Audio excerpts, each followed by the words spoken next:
Order Commission. And I'd like to take this opportunity on behalf of the Commission and our 4 founding cultural anchors to welcome you and to thank you for coming in, participating in what is our 3rd installment of our stories. There are stories to tell. Black History Month Talks. WUFO Black Radio, or known as its call letters, WUFO Mix 1080 AM and Power 96.5 FM, has been one of the most important radio stations in the Black community since it began in 1961. Tonight, you'll hear reasons why. It is my pleasure and my honor to introduce tonight's presenters. First, Sheila L. Brown. She's the manager and principal owner of Vision Multimedia Group, LLC. She is a visionary leader, 2-time author, and CEO of a certified woman business enterprise since 2007. Sheila fulfilled her lifetime dream of owning a radio station, becoming the youngest African-American woman in the country to do so.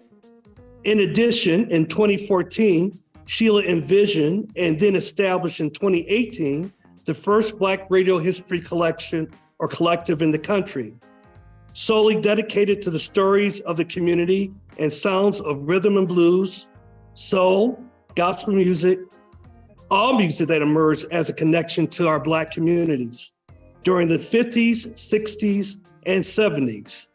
The mix of community voices that hosted talk shows and the melodies of soothing music were a vital part of the Black experience in America. Part of our presentation tonight includes Lee Pettigrew. Lee has been in the radio and broadcasting fields for over 40 years. He has worked for 93.7 WBLK, 1120 Total Gospel, and was one of the first radio DJs to host an international radio show.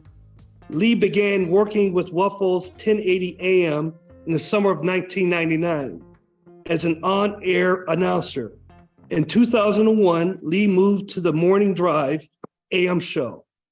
Lee was promoted to director in 2004. Currently, Lee is the assistant program director, assisting with the overall production of the station's morning shows. Tonight, they will be presenting WUFO Radio, Sounds of the Civil Rights Movement. So again, it's my distinct pleasure to introduce Sheila and Lee. Thank you.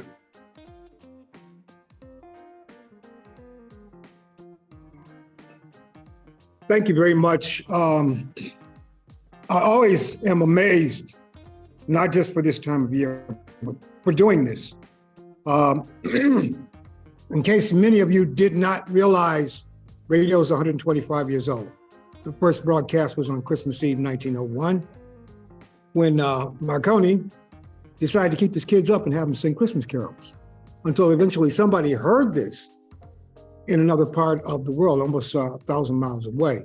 That was the beginning of radio. From 1901 to 1947, it was refined. When I went to school, I studied television, film production, that type of thing. But I fell in love with radio because of what people call the theater of the mind. And it's kept me going for over 40 years. But in keeping with this, and I wish that I could have a chance, and I hope there are some people who are under 30 who are listening, were it not for radio and the internet, you wouldn't have most of what you have today. You wouldn't have television. You wouldn't have film. You would have had talking pictures, but they would have come much later. The concepts for content all came from radio broadcasts during the 20s and 30s. I had a chance to work with Tom Joyner for a moment, and he actually brought the musicians in to the studio with their bands. And it was a flashback for me, not that I'm that old, but it was a flashback for me because it dawned on me that's how radio started. These people had bands in their studios, and studios were the size of this. By the way, to those who are on the webinar, we are from the Frankie Merriweather Library, and this is the first time I've ever been in the Eva Doyle Memorial Auditorium. Yeah, this is quite an honor. But that's how radio began. And I want to tell you a little bit about Buffalo. I think people need to understand what was going on in Buffalo in the 40s and 50s after the Second World War. We had an incredible level of mass production, and we had a lot of workers. And a lot of people came north to get those jobs. And Buffalo, which had a population then just a little south of 480,000, had a lot of folks working. It also, with that economy, had a very, very aggressive radio market. This was one of the most competitive radio markets in the country. And to talk about the 40s to the 50s, you're talking about aggressive people, very aggressive people, very competitive people, very talented people. They went on to change. This city alone has produced more major radio talent than any other city in the country since 1955. And two guys decided one day that they wanted to do commercial radio at the 1080 allocation. They got it, and I have a hard time pronouncing their names, so you have to bear with me. Mr. Saunders was easy. Thaddeus Pobielniak.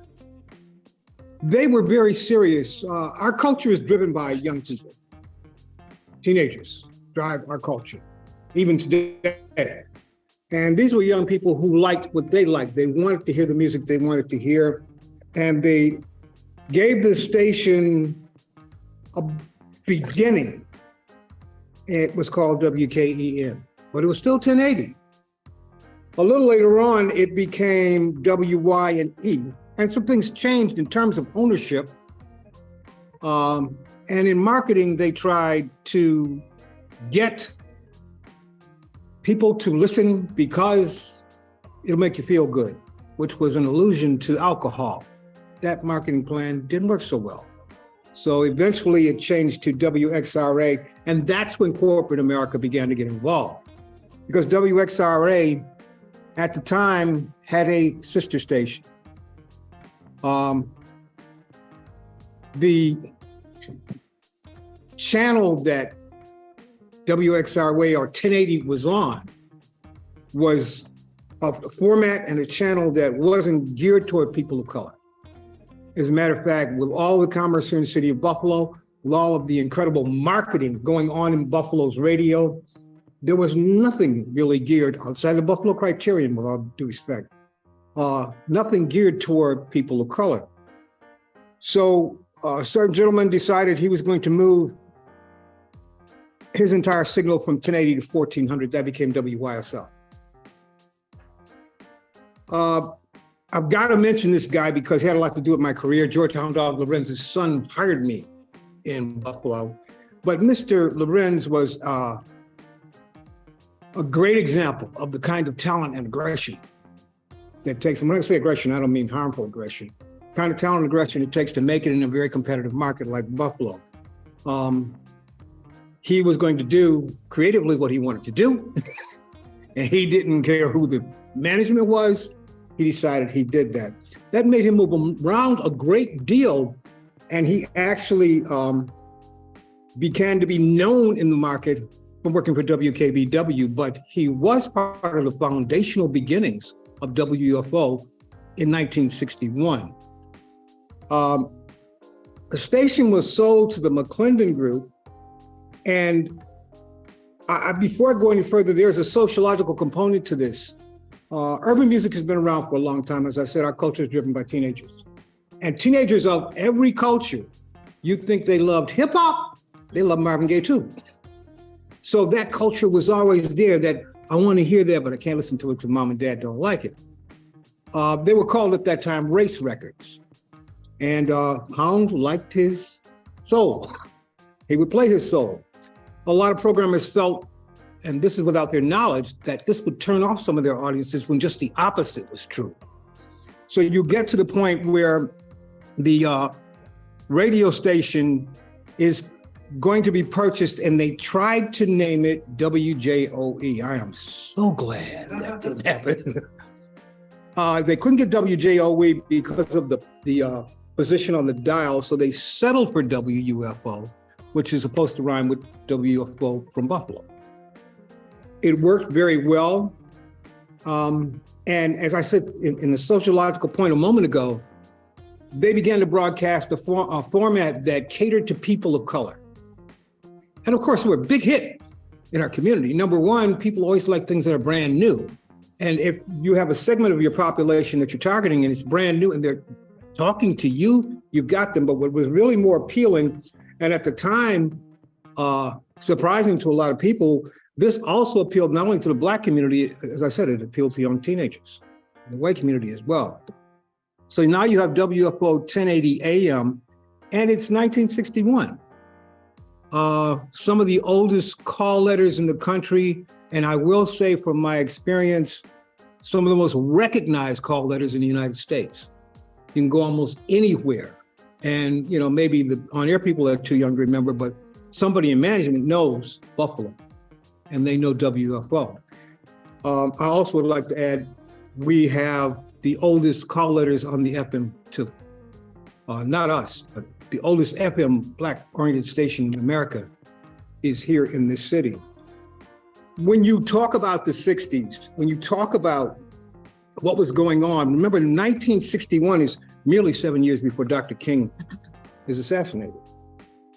And it's interesting, when I began to do the research this year, I began to see that the purpose and mission of WFO was to reach the community, not just to entertain people. We wanted you to dance and have a good time.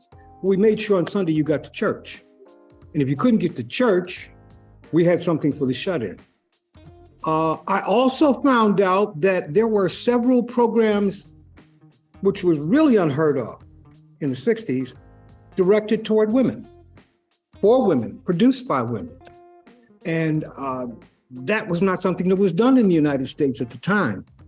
So now you have these people working. It was a sunrise to sunset station because we didn't want to interfere with a certain station in Connecticut and another one in Dallas. And from what I understand, is one in Des Moines and one in Iowa.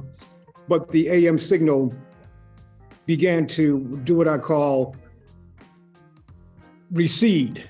And eventually they had to turn it off at a certain time of night and turn it back on in the morning. Didn't stop us at all. Can I have that first slide? These two gentlemen on my right were Thaddeus Pobilniak and Ed Saunders. By the time we get to dynamic broadcasting, which is where I am now, we have met people like, and I'm wondering, does anybody know who Malcolm Ernai is? Malcolm Ernai had a gospel show on WUFO. Dora Richardson had a show that was gospel and geared toward women. And a lot of people, since I'm on the subject, we're still in the 60s. Thelka McCall was not a DJ. I had a chance to talk to Thelka for many years. She would call me 2 or 3 times a week because I didn't know anything about gospel music when I went on the air. But Thelka would say she was an announcer. She did a show for women, but she also did a show on Sundays occasionally. But Thelka was one of the first women in America to have her own radio show. That wasn't a big star, like a motion picture star. We also have had, and I had a chance to talk with her in person for the first time in my life, Dr. Darcel Howell Holloway. And Dr. Darcel was the first female DJ. A big difference in the way they were perceived. But the people that came on, and I'm still very impressed with Mr. Jimmy Lyons. Jimmy was electric in terms of personality, but he could, at the same time, do these serious subjects that we need to know about, present them in such a way. He was probably one of the most entertaining journalists that's ever been in the halls of WFO. He and Eddie OJ, when the station first came on, along with the Hound, actually that was the entire programming department, sun up to sundown. So it becomes a situation where I say, it's not an addiction. It's not a disease, it's an itch that you get, that you love, that you can't stay away from.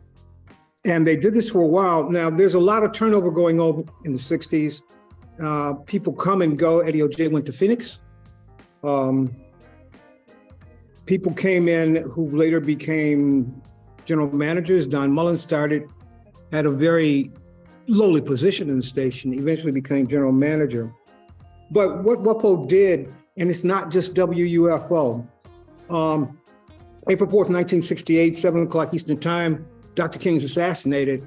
The country erupts. People are rioting all over the place. And I found out in the last 10 years that it wasn't just the announcers who were asking people to calm down. James Brown went to Philadelphia, Boston, and New York. He was on the radio with Frankie Crocker and another WFO affiliate in Boston, asking people to calm down. What this did was it made advertisers say, they're listening to them. And that began to played into our advantage, where we began to get more revenue because of sales, because advertisers, out of racial animosity initially, but the excuse was nobody's listening to you. And that was from 68 to 70. In the 70s, I think WUFO was at its most dynamic since its beginning. And that is because of the people they had here. Around the corner from here is something that used to be called the Humboldt YMCA. Frankie Crocker and Gary Bird, two of the most verbally prolific people I've ever encountered, used to do shows over there in high school. Frankie left first. Jerry hired him in New York City. And a lot of people still believe, and I was a guy I work with on a weekly basis, I have to tell him, no, he didn't do it off the top of his head. This wasn't freestyling. He wrote this down. But he was something new for New York City. He totally changed the way it moved. Gary Bird started at 15 while he was still in high school. And he was hired by the same man, Mr. Jerry Boldy, to go to New York City. And I want people to take note. I don't expect you to take notes, but remember, before there was hip hop, there was Gary Bird. He wrote a poem called Every Brother Ain't a Brother. That's the first hip hop record that was actually played on the radio in both New York City and here in Buffalo. And that was in the 60s. But in the 70s, we had, and I'm gonna miss some people I know, Eddie O.J., Jerry Bledsoe, the list goes on and on and on. And as I look back, one thing all of these people had in common, a lot of them started young, a lot of them were older, is they had a passion for what they did. And the passion was unbridled. If they couldn't do it on the radio, you'd see them in the lounge, you'd see them in the club, until they could get back on the radio. If they couldn't do radio with WFO, they would go and do another kind of radio. And some of them did work in other broadcast facilities. One gentleman, I think his name is Warren Epps, actually went to WEBR to do jazz and then came back to WUFO. He had an incredible voice. But those are the 70s. Felka's legacy was, of course, Dwayne Donovan, who was one of our, and still is, he's on WLIF in Dallas, still is an outgoing and outstanding broadcaster. We had a gentleman, and I don't believe that people really understand the impact that folks like Frankie and Jerry had. Frankie didn't want to be just a radio announcer. Frankie wanted to be a television star. Frankie wanted to be a movie star, and he did both. Jerry, I think, from what I gathered, was just a lovable person, and he was a great person to be around, but he go down in history as the first African-American to get a Super Bowl commercial. He did a Super Bowl commercial for Budweiser years ago. And I mean, I noticed that and I said, wow. So these things are going on in the 70s. And recall earlier, I mentioned to you that advertisers began to see that African Americans were paying attention to Black radio. They're listening to stations like WUFO. They're listening to stations like 1600 because of the impact that radio had on those who were causing problems in the streets. There is also something that Frankie Crocker did, allegedly. I don't have documentation for this. We used to call it Black radio. We don't call it Black radio. We call it urban radio now. The reason we call it urban radio is because Frankie said, if we say urban, it might be more palatable. So he tried that. It worked for a while. And then he ran into some problems because it was discovered that the Cadillac dealerships in the New York City, New Jersey area and Buffalo had put out a memo that said, do not buy urban radio stations. That was discovered, pressure was put on them, and that has changed also.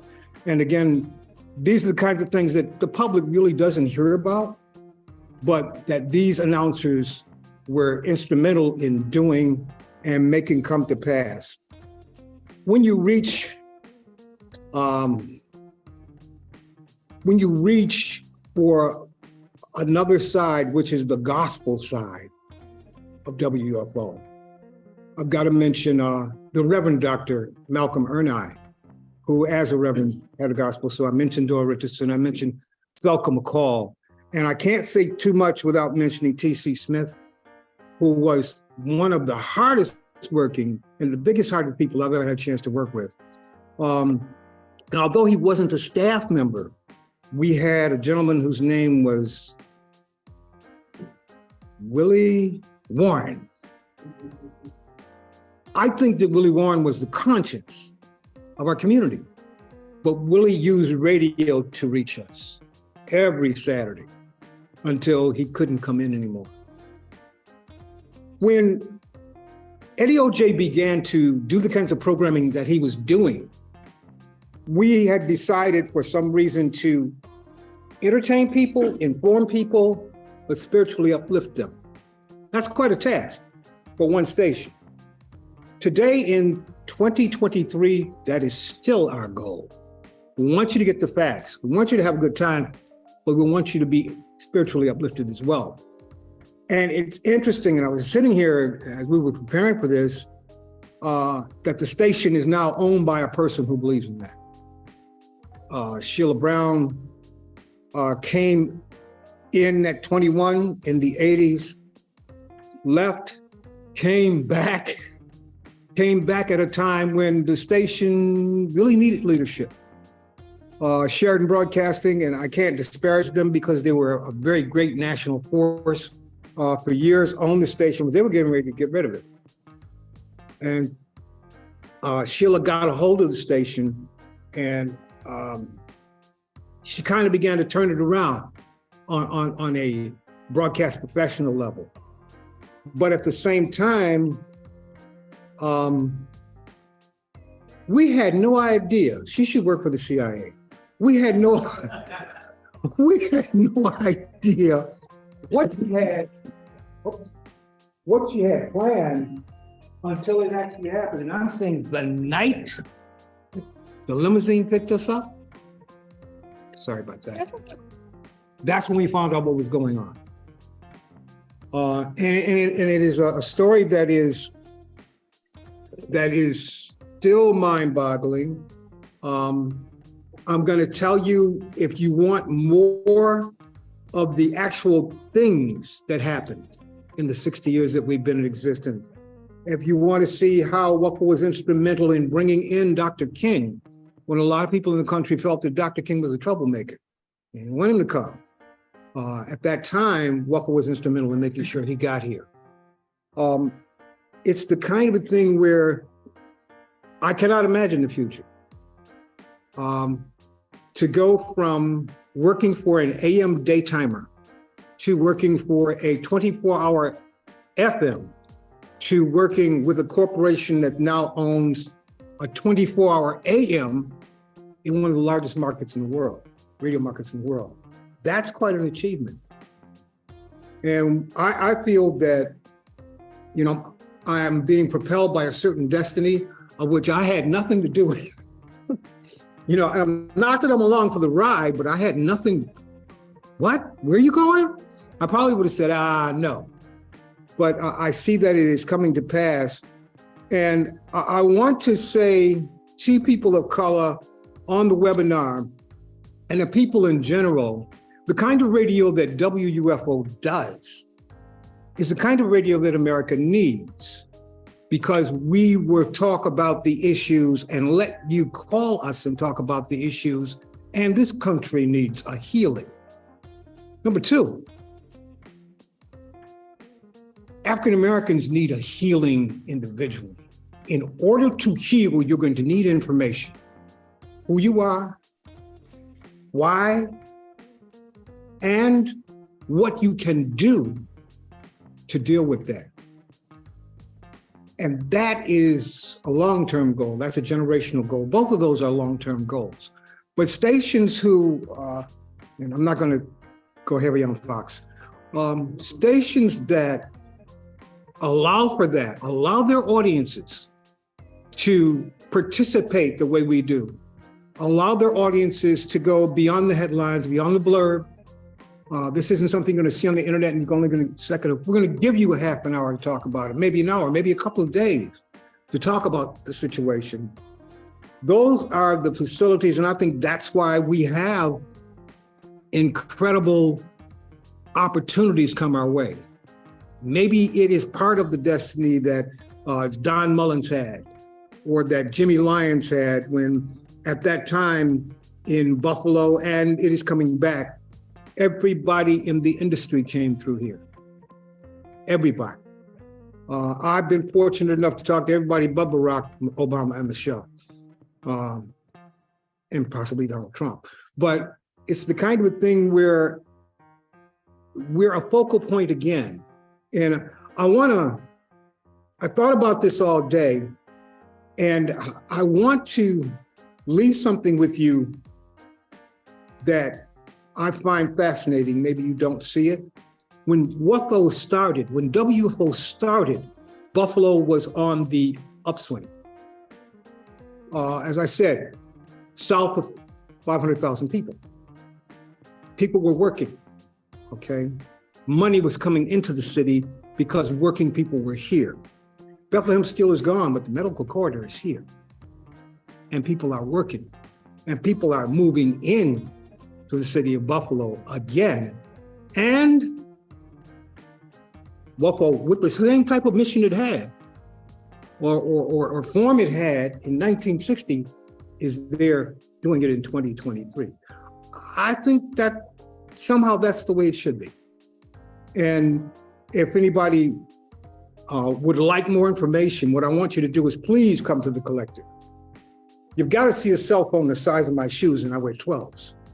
and if you bring your children, you have to show them what a 45 is, okay? So that they'll know this is not an MP3. You had to pick it up.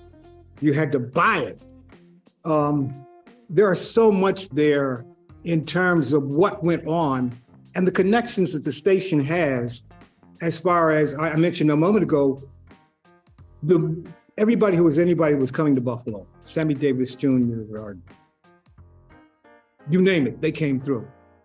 Now we have a growing artistic community. It is exploding. Ladies and gentlemen, we have Grammy winners who live here in Buffalo. And they, for the first time in my lifetime, they're not denying that they're from here. They're not saying I'm from Las Vegas. And that is incredible. That is incredible. So I see nothing but a bright future for the city. If you get an opportunity to, again, please come down to the collective and see the history of urban radio in Buffalo. As a matter of fact, this is the only collective in United States. There is no museum. And I had a young lady tell me the other day, she said, well, why don't you have a DJ's Hall of Fame? Thank you, we will. So if there's not too much of an issue, any questions or comments or? Yes. Yeah, so Do you still have like recordings of shows from like the 60s or the 70s? Do you keep the recordings or? I'm glad you asked that, because if you know somebody who has some, I have some things from, I have interviews. I do. I have heard air checks from Frankie Crocker, Gary Bird.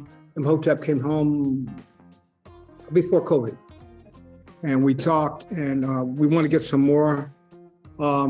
Jerry is harder to come by because he moved around so much, but I'm quite sure that I'm going to say you got a cassette that you don't know what's on there, and it's gold mine, and we really would like it. And I could figure out a way to make it a hard copy on a CD or an MP3, and make sure you get your material back.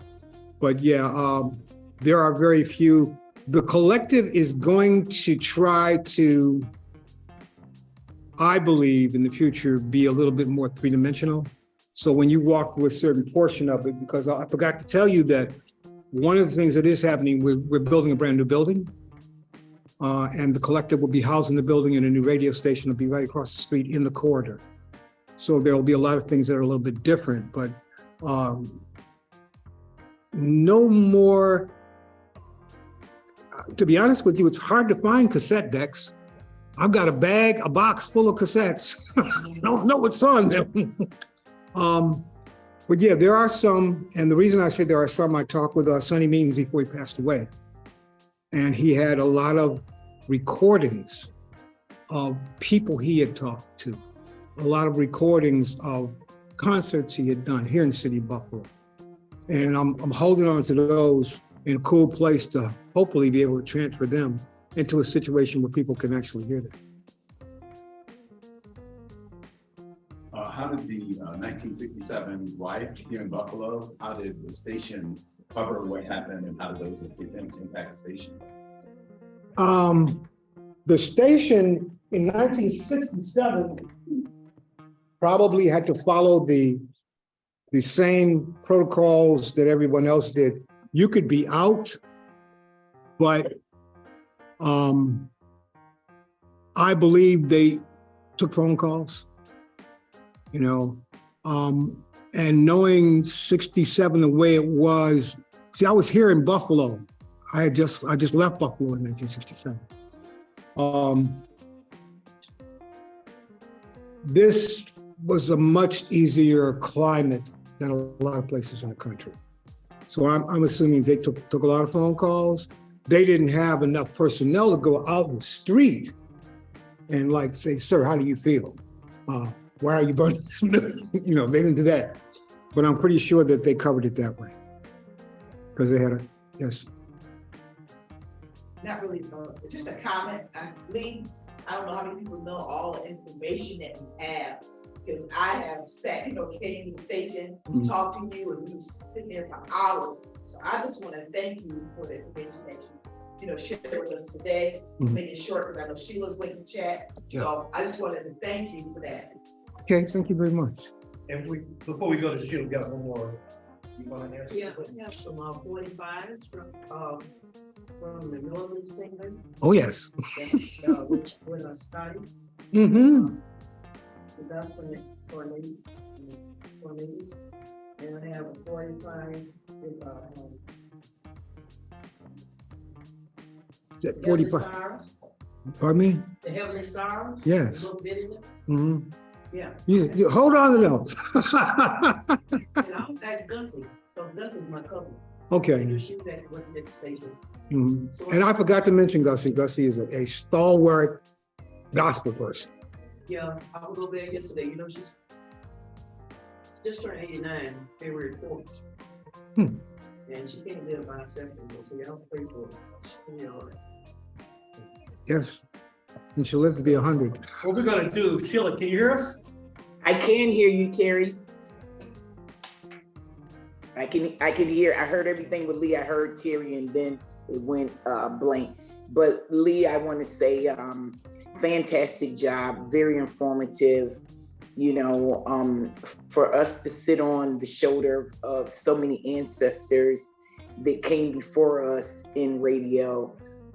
Great job educating the community on how rich the history is of WUFO. But I do want to backtrack just a little bit of one person that had a question about how did it look when Martin Luther King got assassinated. The station was able to change its whole format. And if you come into the collectives in the area of the 60s, we do have the full document that the Challenger newspaper actually wrote, where it said WUFO changed its whole format and did blow by blow and play by play of the assassination. And then when he was on his way to his burial site with the horse and carriage ride, you know, all of the speeches, the ministers that was at his funeral. So if you come into the collective, we do have that information in the 60s. But I do want to tap a little bit about Black Music Month. You know, people always know that WUFO do a 3-day event, Friday, Saturday, and Sunday. And Black Music Month actually came from Jimmy Carter. In 1972, when President Jimmy Carter, you know, got into office, he allowed for June to become Black Music Month because so many people was splicing Motown music and you know, taking the rich music of the blues and R&B. So he made that full month be Black Music Month. Since we're Black owned and operated, we always do a Black Music Month conference. It's a 3-day event, and we show people how to break in the industry. We do workshops, we do red carpets, award shows, and it's a fantastic event where people come from all over the country to come to our event. It's held at the Millennium Hotel. You can actually go on our website and see past events of the Black Music Month conference. So hopefully this year, you know, the people that's in the webinar and in the audience will come to our Black Music Month conference at this time. But I do want Lee to talk a little bit about him going to Toronto. Lee was one of the first Black announcers in the city of Buffalo to go over to Toronto. So this is nothing Lee had to read in textbooks. Lee actually lived this time in his career. So I would like Lee to talk a little bit about Toronto, if he could. The most important thing to remember is at I think it was 1986, 1985 or 86, there was no CN tower in existence. So the signal that I was broadcasting on touched all of Western New York and all of the greater Toronto area. That's 6 million people. Didn't realize that till I got there and realized that we were the only urban outlet that reached them. I mean, you had reggae music, but you didn't have soul. And they really loved that. And I did that a good 18 months to 2 years, to the point where Sheila says I almost lived there. Yeah, kind of. I was there from Wednesday to Sunday. But at the same time, I would drive back to Buffalo to work, you know, to go on the air and then turn around, go back up there. I think it was fortunate for me that I had good friends and I never had to stay in a hotel. I haven't been able to find those individuals. I'm assuming they're still around, but what that showed me was, earlier we talked about the appeal of urban music. That showed me that urban music had an appeal beyond just teenagers. Because the people that I was dealing with were in their 40s, 50s, and 60s with the music that we played at the time, and they loved it. You know, it was really amazing. And when we have events here in the city of Buffalo, and Canadians have an opportunity to come down before COVID, they come down in mass.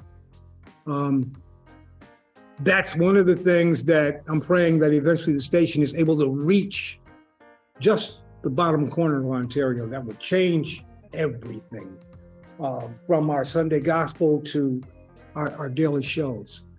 When I talk to Tom Joyner's people, when I talk to Ricky Smiley's people, they realize we're this close to the border, but they don't realize that we're only 60 miles from some place as big as New York City. And once they realize that, they say, well, can they hear you there? No, not at this time. We're working on it, but it was quite an experience. It humbled me because I tell people all the time, you never know who's listening to you. You have no idea who's listening to you. And if we were working in, Sheila will tell you, we will be at some point working in Atlanta, you have no idea who's in that city, who may be listening to you that day. This could change your life forever. So that was an amazing situation. And I don't mean to say this braggingly, I was the only announcer in Buffalo history to ever go up there 4 or 5 times a week for a year. And it wasn't hard work. It was just, they wanted the celebrity of the radio, and they put that on the marquee. Skating parties, nothing bad, no strip clubs. But it was a lot of fun, and it was incredible. It was really incredible. I'm getting too old for that. And up to 3 o'clock in the morning. No. Any more questions, Sheila? Yes, Lee, I want to talk a little bit about a few hidden facts that people might not know. Can I ask a question first? I'm sorry. Okay, I just want to talk about a few hidden facts that people might not know about WUFO. When we talk about Gary Bird was one of the first announcers to do an album cover with Stevie Wonder. And he's on that album cover with him with 3 songs. And then the OJs, they actually got their name from our DJ, Eddie OJ. They all was raised in Syracuse together. And this is kind of how the Colored Musicians Club and WUFO kind of intertwines together. Is Eddie OJ had told his friends at that time, they didn't have a name, that, why don't you come on up to be on the stage of Colored Musicians Club? They said, but you got to have a name. And he said, well, tonight your name is going to be the OJs. So if you ever Google how did the OJs get their name, it'll say from a radio station in Buffalo, WUFO. So we had so many amazing DJs that at that time they were doing real DJing. It wasn't no machine running it for them. They had to grab the music. They called digging in the crates. So they were going in the crates to grab the songs out, to grab the 45s, the 8 tracks. Then they still had to do the liners. They had to do liners. They had to do promos. They had to do the commercials that the sales reps was bringing in. So at that time, DJs had to really think. They had to really prep for their shows in the 60s in that civil rights era. And then still, they had to write stories on whatever was happening at that time. A lot of radio was the babysitter for a lot of people of our demo today, which they call the baby boomers, because they didn't have televisions. So when I was born in 1964, and when I was first born, radio was the main force of my family household. It was radio. So, radio has always been a passion when it came to the Black community. And so we have to continue to change our pattern to go with the age group that's there now. That demo, they're in the aux chords, they're in the podcast, they're in the different things. So we continue to change every quarter, we're meeting with the staff to see what's next in the industry. And as Lee had said earlier, way back then, we were 54 in the country in the market. That's a big deal for us. And now that Vision Multimedia Group has stretched out and we're in the Atlanta market, this is a big metropolitan station. So Sheridan Broadcasting Vision Multimedia Group, which is my company, we had a chance to buy their company, WUFO, in 2013. And they had one station left, which is the station here in Atlanta, WIGL, and it is the same as WFO. It was part of the Civil Rights Movement, where Martin Luther King was the one that used that station when they were organizing, doing marches. They would come to WIGL to actually use that platform to do their talk shows. So, you know, we're real proud and real grateful on what we have with our two brands in radio, whether it's WUFO in Buffalo or WIGL in Atlanta. We have a lot to stand on and some great ancestors that went before us to make both of these products rich.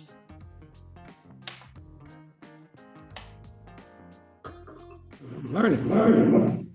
Definitely learning. It's really interesting that, and I call it the hand of God. That's what I have to call it. For us to be on the same path in 2023 that I saw us on in the 60s, for us to acquire situations that are solid. And you have to come to Atlanta to see WIGO and listen to, I'm going to be nice, listen to the market and compare it to what you hear on WIGO to know what we're talking about.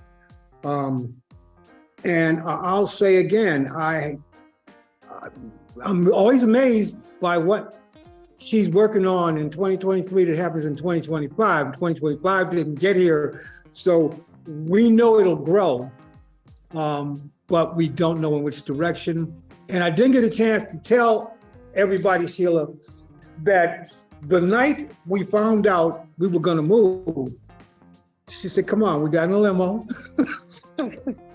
And we came down to 143 Broadway, which it didn't look anything like it does now.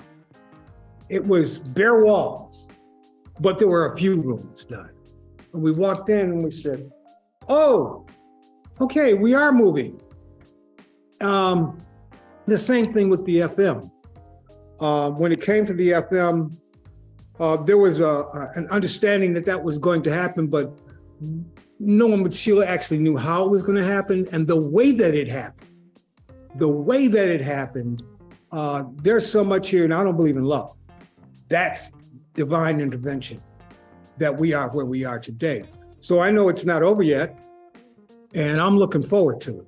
You know, I'm inviting you to come back, come by and visit, see the collective, see where we've been so that you can have an idea of where we can go. She left us? Oh. But while we're waiting to get it back, you were talking about Toronto and we had an online question coming through the webinar. Okay. Not so much a question, but more just that they used to listen to you in Toronto. They used to listen to WUFO back in the 60s. Now they're tuning in Vancouver, Canada through your podcasts. Really? So those are quick surprises. I just wanted you to know that. Vancouver, no less. Okay, yeah.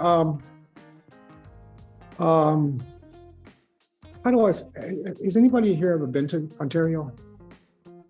Okay, not Toronto, Ontario. I'm talking about outside of Toronto. It is very relaxing. And you can actually go, if you avoid the cities, if you avoid the metropolitan cities, you will find that it is very comfortable. I don't know, when you cross the border, you can breathe differently. You immediately sense it. It's an atmospheric thing. So yeah, I haven't been up there in a while. I look forward to it. And I'd like to see the country again. And Vancouver, that's amazing. That's really amazing, which leads me to another note.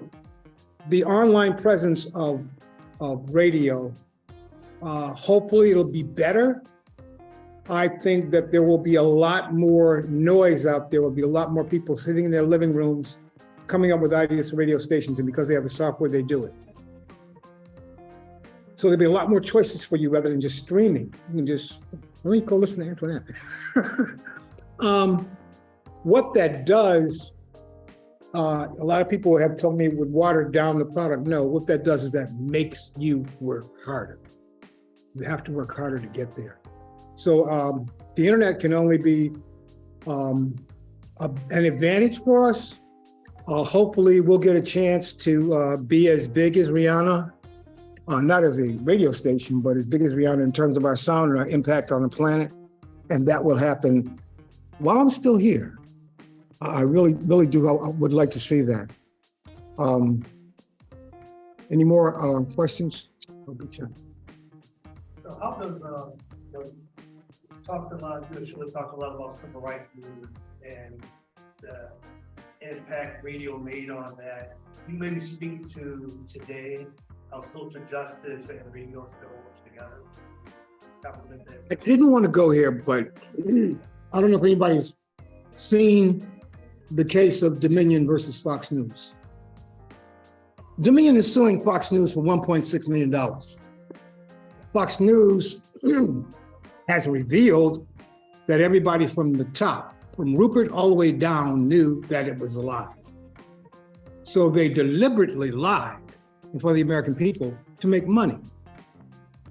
If you don't have an opportunity to counter that somehow, we're in trouble, especially in this century.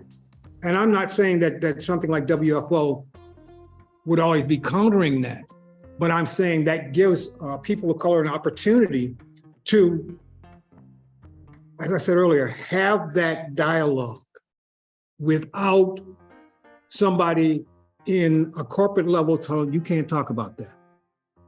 And that is our contribution, hopefully, to the history of the nation, the future of the nation. And there's also the uniqueness of the format, because there are stations here, and I started working for a station, unless the nuclear bomb was dropped, they wouldn't stop the music.